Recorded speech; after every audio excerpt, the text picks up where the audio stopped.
Bonjour à toutes et à tous, bienvenue au Musée du Louvre et bienvenue dans la salle de l'actualité des collections du département des peintures. C'est un type d'exposition un peu particulier, comme son nom l'indique, c'est une exposition qui est centrée sur les collections permanentes du musée et sur une actualité, un événement un peu particulier. En l'occurrence, une acquisition récente, c'est le panneau qui est derrière moi, une Assomption acquise en 2018 par les Amis du Louvre et offerte au musée, les Amis du Louvre qui ont toujours été, on en parlera, généreux pour les primitifs français notamment. Et cette acquisition, dont on va beaucoup parler, a donné lieu à un certain élan de recherche menée autour de cette peinture provençale de la fin du XVe siècle, recherche qu'on a menée ensemble, moi-même, Sophie Caron, conservatrice au département des peintures, et Elliot Adam, doctorant à la Sorbonne. Bonjour à tous. Et en effet, cette Assomption a été pour nous un élément aussi déclencheur de ce projet de recherche et d'exposition, puisque, a priori, l'Assomption est liée à un retable attribué traditionnellement à Jos Liefrinx, le retable de la vie de la Vierge. Et en même temps, cette Assomption résonne avec les œuvres d'un autre peintre qui a fait l'objet justement de découvertes extrêmement récentes, qui datent de 2016, puisque on a découvert une œuvre documentée du fameux peintre Jean Changenay, dont on va vous parler beaucoup aujourd'hui. Ce peintre Jean Changenay, qui jusqu'ici était une personnalité de papier, un nom dans l'histoire de l'art qu'on ne pouvait pas vraiment associé à des œuvres documentées. Or, des collègues ont découvert à Grette-Farminvilliers, en Seine-et-Marne, un retable qui peut être mis en relation en fait avec un contrat, c'est-à-dire une commande documentée, contrat qui était adressé à Jean Changenay. Alors, ce retable est intéressant pour plusieurs raisons, parce qu'il est une commande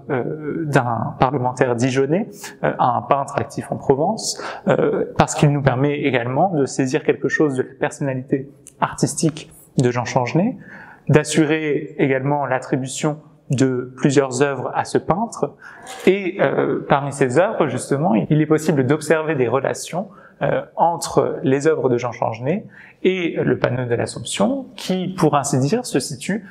au confluent à la fois des œuvres de Changenay et du retable de la vie de la Vierge associé traditionnellement à la figure de Jos Liefrinx. Et donc, quelque part, l'Assomption nous permet de rétablir dans l'équation provençale la figure de Jean Changenay.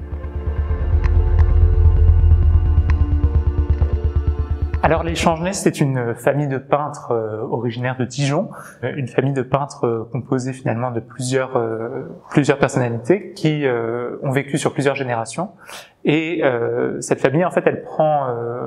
son origine justement à Dijon avec la figure de Jean I Changenay, qui est le père du Jean II Changenay dont on va parler ensuite. Et ce Jean I Changenay, c'est en fait un peintre déjà réputé à Dijon au milieu du XVe siècle. Il a plusieurs fils parmi lesquels se trouvent notamment deux peintres, Jean et Pierre Changenay. Alors le Jean Changenay en question est celui que l'on retrouve ensuite à Avignon au cours des années 1480, qui installe un atelier très réputé rue de la Miraillerie, et son frère Pierre, quant à lui, continue d'entretenir et d'assurer la direction de l'atelier familial à Dijon. Finalement, ce qu'on observe, c'est que entre ces deux maisons, entre les Changenay de Dijon et les Changenay d'Avignon, il y a finalement, sur une période d'un siècle, des relations étroites qui se nouent et des échanges réguliers. Alors, Jean Changenay connaît à Avignon un grand succès, il a un très grand atelier, et parmi cet atelier vont travailler différents peintres qui forment finalement la constellation de personnalités autour de Jean Changenay. Et cette famille va s'agrandir, puisque on sait que Jean Changenay avait lui-même deux filles, Michel et Delphine, dont une épouse le peintre Jos Liefrinx. Et ce peintre Jos Liefrinx, qui est documenté par ailleurs, est un peintre qui s'implante à Marseille. Donc finalement, entre ces trois pôles, Dijon, Avignon, Marseille, on observe à travers ce réseau constitué par la maison Changenay, par cette famille de peintres, eh bien comment des relations artistiques se nouent aussi entre différents foyers picturaux. Donc, Ça, on arrive à peu près, et c'est assez nouveau, à discerner qu'il y a ces trois pôles qui continuent à avoir des liens entre eux. Et comment est-ce qu'on voit ces liens? Ils sont d'une part documentés justement par ces mariages, aussi par des échanges d'élèves. Par exemple, il y a un élève de Changenay qui s'appelle Honoré Lab, qui pour l'instant est seulement un nom dans l'histoire de l'art, on ne peut pas lui assigner d'œuvre, qui est formé chez Jean Changenay à Avignon et qu'on retrouve à Marseille chez Liefrinx. Donc ça, c'est quand même aussi une preuve d'une continuité d'un lien, encore une fois, après même la mort de Jean Changenay. D'autres liens qu'on arrive à discerner, ce sont des liens entre les œuvres. C'est ce qu'on a appelé un peu entre nous en travaillant des fils rouges qui nous aident un petit peu à comprendre ces liens. Il faut un tout petit peu cesser de penser l'atelier avignonnais comme autonome et imperméable, de même pour l'atelier marseillais et de même pour Dijon, pour essayer de comprendre qu'il y a des transmissions de motifs par des carnets, peut-être, des circulations de personnes, donc évidemment qui restent un peu mystérieuses. C'est une époque lointaine et on n'arrive pas tout à fait à comprendre le sens de ces circulations et on arrive simplement à voir qu'il y a des allers-retours entre ces différents pôles et qu'il y a des échanges de modèles, de motifs. Alors ces recherches finalement qui s'ancrent dans une relation entre plusieurs pôles artistiques, Dijon, Avignon et Marseille, elles nous permettent finalement de relire quelque part la géographie de la peinture en France au XVe siècle, qui traditionnellement s'était constituée sur le modèle de tradition locale liée à des villes ou à des régions spécifiques, et où finalement des peintres actifs dans telle ville travaillaient pour les élites de telle ville et ainsi de suite. Alors ce qu'il est intéressant de voir ici, c'est que finalement il y a des échanges beaucoup plus soutenus que ce qu'on pouvait imaginer entre la Provence et d'autres foyers artistiques, et notamment ici le cas particulier de la Bourgogne, puisqu'on voit en fait que sur toute la durée de l'activité de la maison Changenay, il existe d'importantes commandes qui sont adressées depuis Dijon à Avignon, et on voit comme ça plusieurs retables, plusieurs panneaux, plusieurs œuvres de différentes natures qui sont réalisées par des artistes associés à l'atelier avignonnais pour des commanditaires dijonnais, bourguignons, ce qui nous permet finalement d'observer de manière très claire la mobilité de ces peintres qui, tout en étant actifs dans une ville donnée, vont pouvoir aller réaliser des commandes qui sont parfois très éloignées. Et en effet, entre Dijon et Avignon, il y a quand même une certaine distance, et on pourrait penser effectivement que ces deux foyers artistiques n'ont pas de relation aussi soutenue, mais c'est ce qu'on peut apprendre justement avec le cas de la maison Changenay. Alors, le choix du terme maison, il est lié finalement à notre volonté de désigner justement ce réseau d'ateliers, puisque l'atelier Changenay, cela suppose finalement un seul atelier. Or là, nous sommes confrontés justement à 3 ateliers de peintres actifs sur plusieurs générations. Donc le terme de maison nous permet comme ça de désigner finalement un réseau de plusieurs ateliers qui ont des échanges soutenus entre eux. On voit aussi que le terme de maison est lié à des maisons physiques, notamment la maison de Jean Changenay, rue de la Miraillerie, qui apparaît finalement comme un lieu de passage, un lieu de vie pour différents peintres qui vont y séjourner, pour différents peintres qui vont reprendre justement la direction de l'atelier, qui vont également remployer les modèles créés par les générations précédentes. Et puis, de façon parallèle, à Dijon, c'est la maison de la rue de la Verrerie, dans laquelle est installée la famille de Jean Changenay, qui, sur plusieurs générations, peut être documentée. Alors, ces maisons sont des lieux de vie, de passage, mais ils sont aussi des biens immobiliers, quelque part, qui vont se transmettre de génération en génération. Et ce qui apparaît, en fait, assez clairement, c'est que dès le lendemain de la mort du grand Jean Changenay, en 1495, sa famille, ses amis se réunissent et décident de louer la maison du peintre à Jean Grassi pour assurer quelque part la continuité, la pérennité de ce fonds d'atelier, de cette maison. Et par la suite, on voit que cette maison, vraisemblablement, revient à Jos Liefrinx, puisque Liefrinx, ce peintre néerlandais qui s'implante à Marseille, Jos Liefrinx épouse Michel Changenay en 1503, donc bien après la mort de Jean Changenay, vraisemblablement pour récupérer à travers la dot de cette fille orpheline la maison du peintre. Et puis par la suite, la maison de Jean Changenay est acquise par un autre peintre, Nicolas Dipre, qui vraisemblablement s'était lui formé dans l'atelier auprès de Jean, et Nicolas Dipre continue d'occuper cette maison jusqu'au milieu du XVIe siècle. Donc on voit finalement que à travers cette maison, il y a une continuité d'occupation qui participe aussi d'une revendication quelque part de l'héritage et de la figure de Jean Changenay. Ce que nous a appris aussi cette étude de cas menée autour de la famille Changenay, des peintres de la maison Changenay, c'est un petit peu qu'il y a un autre type de mobilité des peintres qui se manifeste ici. Alors, que les peintres soient mobiles sur le territoire français et au-delà des frontières, disons, françaises, c'est quelque chose qu'on connaît, qu'on suit, qu'on étudie depuis assez longtemps. Il y a des figures connues en Bourgogne, celle de Jean Hay, le maître de moulin, celle d'Antoine Delauny, beaucoup étudiée en ce moment. Là, c'est un autre type de mobilité. C'est une mobilité non pas de pôle en pôle, mais justement un peu collective et multipolaire entre ces ateliers, entre ces villes. Alors, l'école d'Avignon, c'est un terme très important dans l'histoire de l'art. C'est le nom d'un ouvrage qui est pour nous un peu une bible, hein, en un sens écrit par Michel Laclotte et Dominique Thiebaud en 1983, l'école d'Avignon. Par métonymie, cela veut dire la peinture en Provence, Avignon depuis un peu plus large, moins Provence occidentale, et ce terme il est à la fois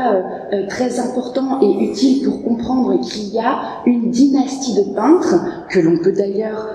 suivre à travers les salles du Louvre, depuis la Pietà d'Anguère en carton, en passant aussi par le petit Christ crucifié de Barthélemy d'Ecque et par ensuite le diptyque de Froment et les œuvres suivantes. Donc on peut suivre comme ça cette dynastie de peintres qui fonctionne comme un relais au sens où ils se transmettent une identité stylistique qui a été définie donc par les historiens de l'art au cours du XXe siècle, mais à la fois l'école d'Avignon dans ce qu'elle a d'un peu essentiel, c'est-à-dire un style attaché à un territoire qui serait Avignon, qui serait la Provence, en étudiant notamment l'Assomption et les œuvres qui sont liées, on se rend compte qu'en fait il faudrait peut-être mieux parler d'une identité liée à Anguère en carton, identité à laquelle les peintres choisissent ou non de se référer. Ils peuvent vouloir, lorsqu'ils sont issus d'une autre région, comme Jean Changenay, montrer qu'ils ont compris cet héritage, qu'ils le revendiquent auprès d'une clientèle, mais ils peuvent aussi solliciter d'autres éléments d'identité artistique, stylistique, peut-être justement aussi pour valoriser leur nouveauté, et peut-être qu'on peut parler d'une certaine forme d'exotisme que les peintres mobiliseraient volontairement. En tout cas, ce qui nous est apparu, c'est que l'école d'Avignon, oui, dans la mesure où il ne faudrait pas penser que les peintres ils sont prisonniers dès qu'ils arrivent sur le sol provençal. Ils choisissent de mobiliser ou non des éléments de cette tradition, et c'est vraiment de réintégrer un peu par surprise pour nous, dans une certaine mesure, l'élément bourguignon dans cette équation, qu'on s'est dit, eh bien, il faut un peu décorréler territoire et style. Alors ce réseau de peintres, il nous intéresse aussi parce qu'en fait, il nous déstabilise un peu dans nos habitudes d'historiens de l'art, puisqu'en fait, on a d'un côté l'éclairage documentaire, de l'autre l'éclairage apporté par les œuvres, et finalement, les liens extrêmement étroits qu'on peut percevoir à travers les documents entre, par exemple, Jean Changenay et Josely Franks ne se reflètent pas nécessairement de façon aussi explicite dans leurs œuvres. En fait, on est ici confronté au fait que la production du maître, Jean Changenay, n'est pas forcément imitée par les membres de son atelier, et finalement on est un peu décontenancé dans nos habitudes, puisqu'il s'agit en fait de rechercher dans les œuvres justement les liens qui peuvent se voir à travers la reconstitution historique de cette maison. Et finalement, l'influence stylistique ou le rayonnement de Jean Changenay sur l'œuvre de ses collaborateurs, elle se fait plutôt en termes de motifs, en termes de modèles, c'est-à-dire de composition ou d'éléments de composition qui sont repris par les suiveurs de Jean Changenay.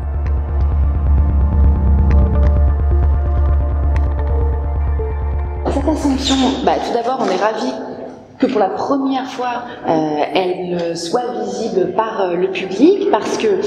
Elle a été acquise en 2018, mais entre-temps, elle est passée entre les mains des restaurateurs, Nathalie Pincas et Jonathan Grindorge, qu'il faut mentionner parce qu'ils font un énorme travail et qui ont travaillé au centre de restauration des musées de France. Il est aussi passé entre les mains des spécialistes du laboratoire pour qu'on comprenne un peu mieux l'état matériel de cette œuvre.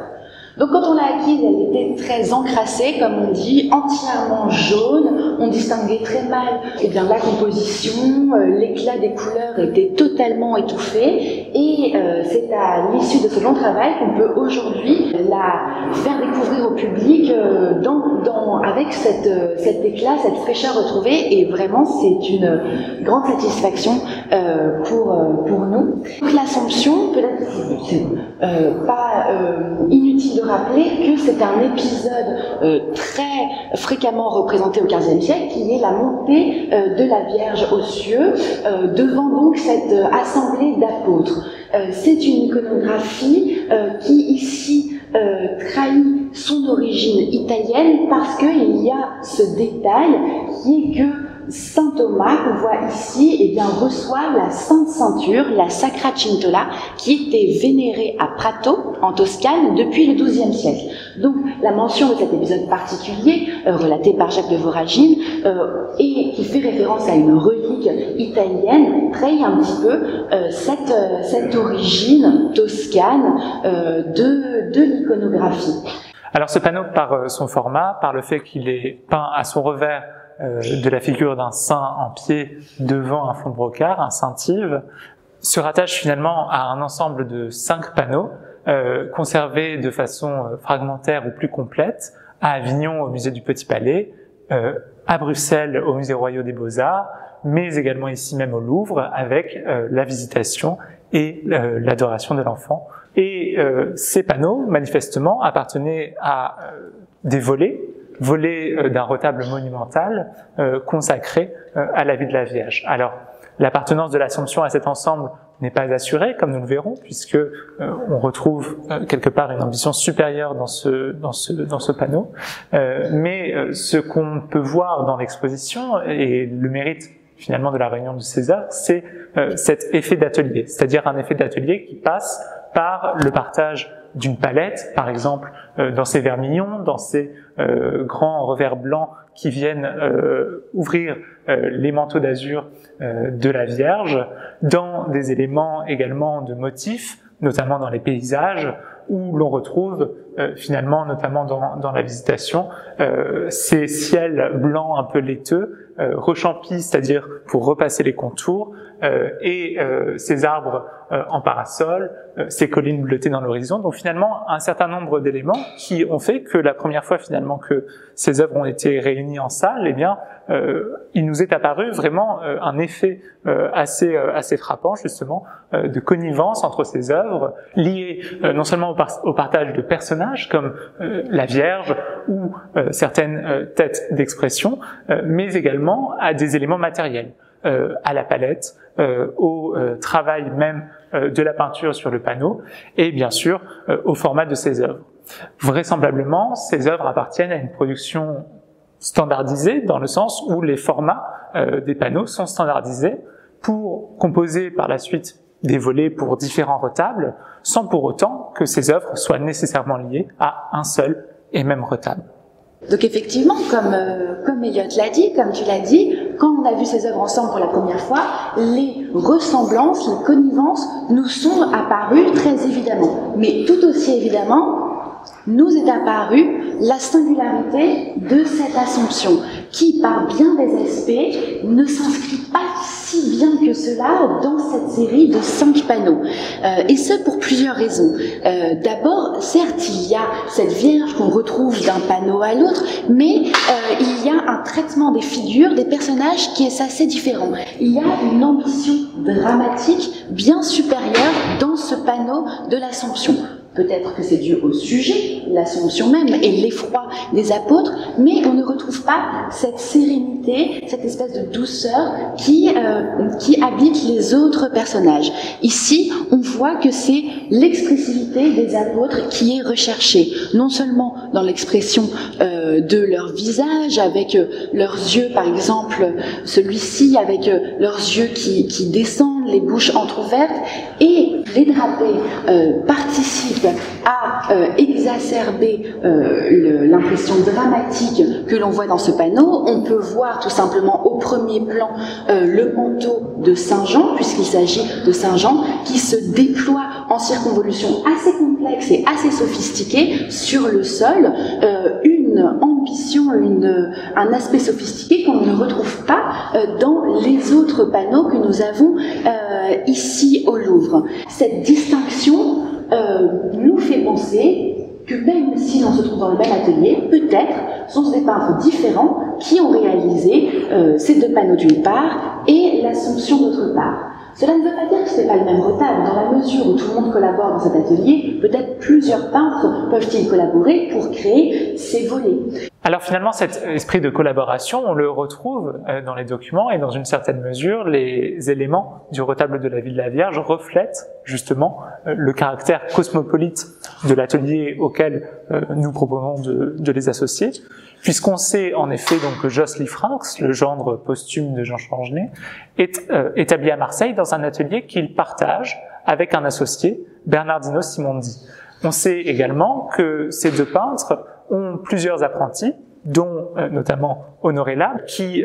avait été formé au sein même de l'atelier de Jean Changenay. Donc finalement, on observe que cette multiplicité de personnalités actives dans un même endroit, réalisant parfois peut-être les mêmes retables, on la retrouve, elle se reflète dans les œuvres conservées. Et au sein de cette production, au sein de la production qui a été attribuée traditionnellement à Jos Liefrinx seul, on observe finalement différentes mains qui peuvent correspondre éventuellement à ces différentes personnalités, puisque l'intérêt également de ces documents, c'est qu'ils nous apprennent que ces peintres sont originaires de cultures très différentes. Bernardino Simondi lui-même est originaire du Piémont, Jos Liefrinx est originaire de la région de Bruxelles, Honoré Labre est originaire de Nice. Donc nous avons finalement différentes personnalités avec éventuellement différentes cultures artistiques qui auraient été assimilées par ces peintres en amont de leur arrivée à Marseille, qui peuvent éventuellement s'exprimer dans ces différentes œuvres. Effectivement, il y avait beaucoup d'Italiens, en particulier des Piémontais, dans cet atelier marseillais. Cela ne veut pas dire que eux seuls sont capables d'avoir une culture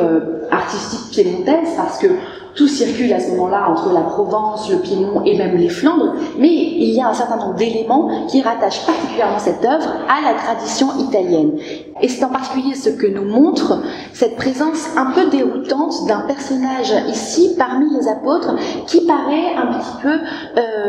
à part, qui regarde en dehors du champ du tableau, littéralement, comme s'il était à un seuil entre l'épisode même représenté dans l'œuvre et une autre temporalité qui serait peut-être la nôtre. Et en effet, on voit aussi que son visage est particulièrement soigné dans son élaboration, et il y a des rayons de blanc qui visent à accentuer l'expressivité de ses traits, et les Assomptions italiennes nous aident à comprendre qu'il s'agit probablement d'un portrait, peut-être le portrait du commanditaire, du retable dans lequel était intégrée l'Assomption. Alors, qui est ce commanditaire, cela reste encore assez mystérieux.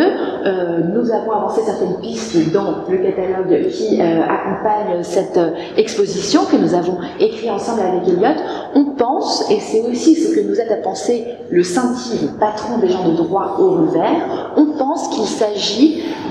peut-être d'un homme de droit, peut-être d'un avocat, peut-être d'un parlementaire attaché au Parlement d'Aix-en-Provence, par exemple. C'est une hypothèse qu'on développe dans notre catalogue.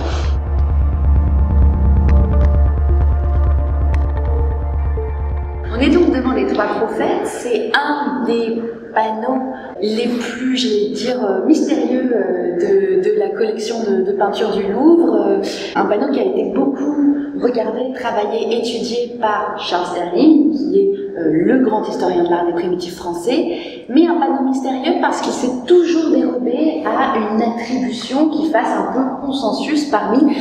les historiens de l'art. Sterling, c'est le premier qui avait proposé le nom de Jean Changenay, et nos études, nos recherches à nous, à Elliott et moi, nous font plutôt penser qu'il avait raison dans cette première hypothèse? Alors l'intuition de Sterling finalement s'est vue confirmée par plusieurs éléments. D'une part, la découverte récente dont on a déjà parlé d'une œuvre documentée de Jean Changenay que l'on doit à Frédéric Elsig et Carmen Decoux Teodorescu,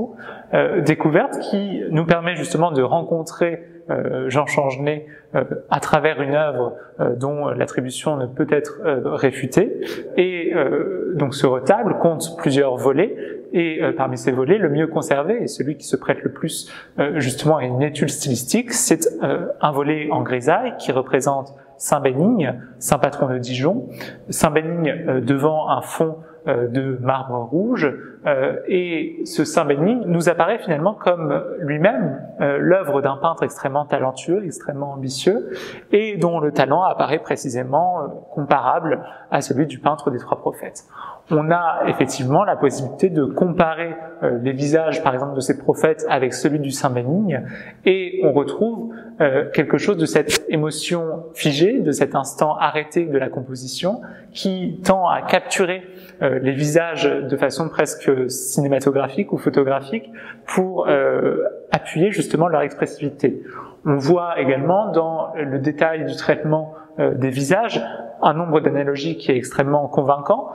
sur l'attribution de ces deux œuvres au même peintre, Jean Changenay, puisque on repère par exemple la même façon de souligner la bouche ouverte, entrouverte sur les dents, les nez avec les narines épatées, ces nez un peu puissants, ces yeux écarquillés dont les rides, aussi bien sur les paupières que sur les sourcils sont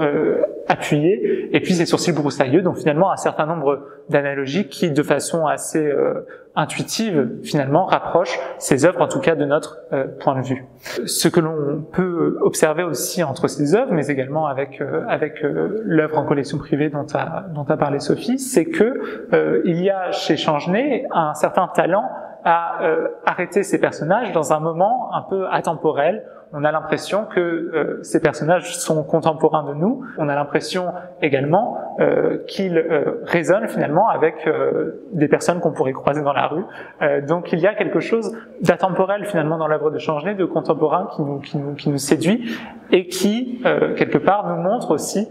tout le talent de ce peintre. Jean Changenay. Un autre élément qui a confirmé justement l'intuition de Sterling, en tout cas de notre point de vue, c'est une découverte pour le coup documentaire, puisque on savait jusqu'ici assez peu de choses sur la provenance ancienne de ces trois prophètes. On sait qu'ils ont été acquis à Arles par le citoyen Moite dans le cadre du convoi révolutionnaire qui ramenait les saisies italiennes à Paris. Les trois prophètes font leur entrée à Paris à la fin du XVIIIe siècle, au moment de la Révolution, et on supposait qu'ils étaient liés finalement à une commande arlésienne. Or, ce qu'on a découvert, c'est que à Arles, dans l'église des Dominicains, le retable du maître-autel représentait un arbre de Jessé, que ce retable avait été achevé en 1484 et qu'il portait une signature d'un certain Jean de Bourgogne, et ce Jean de Bourgogne, nous pensons qu'il pourrait effectivement correspondre à ce Jean Changenay, ce d'autant plus qu'on sait que d'autres commandes sont adressées à Changenay pour cette même église. Or, l'iconographie des trois prophètes représente justement une prophétie qui est précisément associée à la représentation d'un arbre de Jessé. Donc on peut émettre l'hypothèse que nous soutenons dans le catalogue que ce panneau de trois prophètes, jusqu'ici très mystérieux, finalement, constitue un fragment de ce retable du maître-autel des Dominicains, achevé en 1484 et signé par Jean de Bourgogne, Jean de Bourgogne étant une autre manière d'appeler Jean Changenay dans les documents provençaux.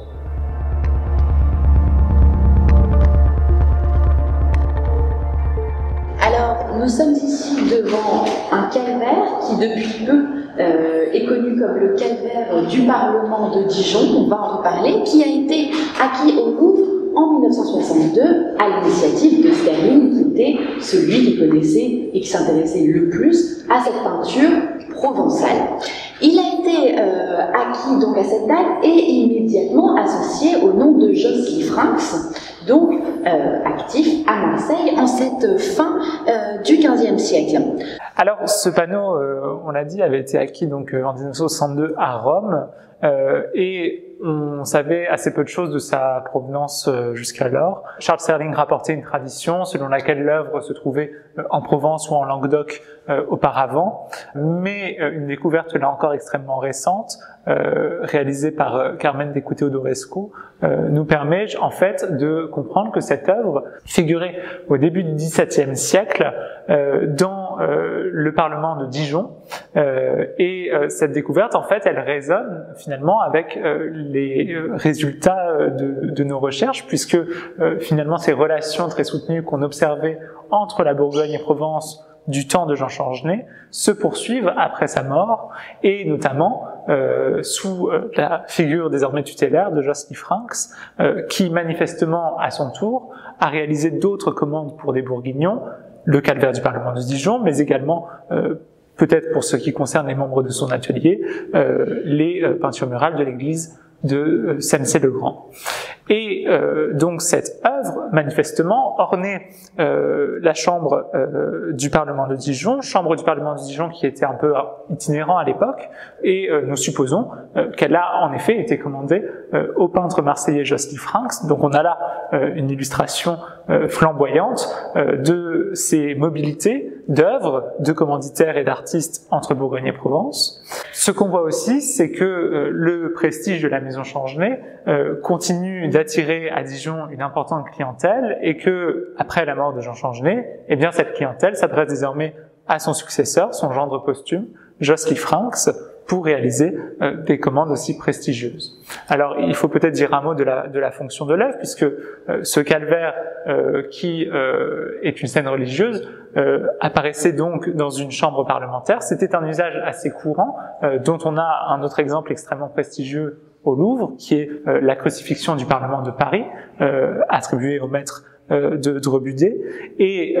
cette crucifixion, comme ce calvaire, constituaient en quelque sorte des exemples moraux à destination des parlementaires pour guider également leur jugement et les peines qu'ils étaient susceptibles de prononcer. Donc on est face à une œuvre qui est symptomatique de ce sur quoi nous avons un peu travaillé, c'est-à-dire une œuvre de la maison Changenay, mais qui n'est pas une œuvre de Changenay, puisqu'elle est d'une part, puisqu'elle est tout d'abord, elle est posthume. Mais ça ne nous empêche pas de retrouver un certain nombre de liens que Lee Franks, si c'est bien lui comme on pense, a volontairement intégré dans son œuvre de façon à en faire bien une œuvre de la maison Changenay dans laquelle les commanditaires, en l'occurrence les parlementaires, peuvent reconnaître une œuvre qui vient de cette maison très prestigieuse. Donc, il y a plusieurs manières pour Lee Franks de s'ancrer dans la maison Changenay. Et tout d'abord, le fait que la composition en entier, en fait, dépend d'un modèle que Pierre Changenay avait peint dans un missel très important à l'époque, le missel de Richard Chambellan, qui est conservé à la BNF. Donc déjà, il y a cette première inscription très forte dans cette maison Changenay par cette reprise de la composition de l'iconographie. Il y a d'autres éléments, par exemple le fait que la Vierge, ce soit un agrandissement en quelque sorte de la Vierge de l'Annonciation qui appartient à cette série dont on a parlé, qui formait peut-être un retable de la Vierge, Annonciation, conservée au Petit Palais. Donc il y a, on le voit ici, et cela existe dans d'autres ateliers, des motifs qui sont agrandis, rétrécis, mais en tout cas qu'on retrouve, et probablement c'est fait pour qu'on les retrouve, et pour qu'on puisse comprendre d'où vient ce panneau, j'allais dire,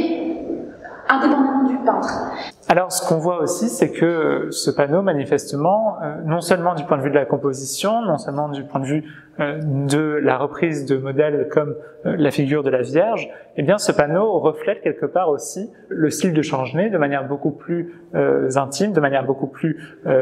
fine et peut-être moins évidente. Par exemple, on voit que la composition dans son ensemble, par l'équilibre des plans, entre d'une part le registre inférieur et le registre supérieur, qui dégage un très grand ciel occupant à peu près les 2/3 de la composition. C'est un équilibre que l'on retrouve dans les œuvres de Jean Changenay, notamment dans le retable de Grès de Sarmenvilliers. C'est un équilibre qu'on retrouve également dans l'Assomption, et on voit finalement qu'il y a dans la minutie du paysage, dans le traitement de certains motifs, des sortes d'indices qui, quelque part, rappellent un peu aussi bien la figure de Jean Changenay que les autres œuvres de l'atelier. Alors, l'attribution de l'œuvre à Josely Frynx nous paraît vraisemblable dans la mesure où elle peut être mise en relation avec un développement stylistique de Josely Frynx, où on voit également qu'il y a une certaine intimité qui se manifeste de façon assez claire entre les panneaux du retable de la vie de la Vierge et le calvaire pour différentes raisons. Et en même temps, il y a ici, là encore, la preuve d'une ambition peut-être supérieure, une ambition manifeste que l'on lit par exemple dans la composition du corps du Christ, qui est très travaillée, avec là encore un dessin sous-jacent très élaboré qui se distingue un peu de ce qu'on connaît habituellement de Lee Frynx. On voit la volonté de Lee Frynx d'accorder peut-être une attention supérieure dans la réalisation de cette œuvre. Alors, on voit également que, quelque part, Lee Frynx démontre, notamment dans la partie supérieure, dans ce cortège d'anges et d'élus qui s'agit tout autour du Christ, une certaine fantaisie, une certaine légèreté, qui passe par des petites scénettes intégrées finalement dans cette composition d'un aspect assez hiératique au premier abord. Et on voit par exemple ces petits anges virevoltants qui varient leurs expressions de façon assez expressive. Ces anges qui sont à la fois éplorés, qui en même temps se réjouissent de la victoire des élus sur les forces du mal, qui est le sujet illustré en l'occurrence, et puis ces petites retrouvailles entre deux anges dans la partie supérieure à droite qui sont assez fascinantes là encore. Donc finalement, aussi bien dans les anges que dans ces démons qui sont vraiment extrêmement savoureux, extrêmement loufoques, on retrouve quelque chose qu'on n'a pas vraiment senti jusqu'ici dans les compositions de l'atelier, qu'on n'a pas vraiment senti non plus chez Lee Frynx dans ces scènes religieuses d'habitude assez classiques, et donc on a là ici vraiment une œuvre exceptionnelle.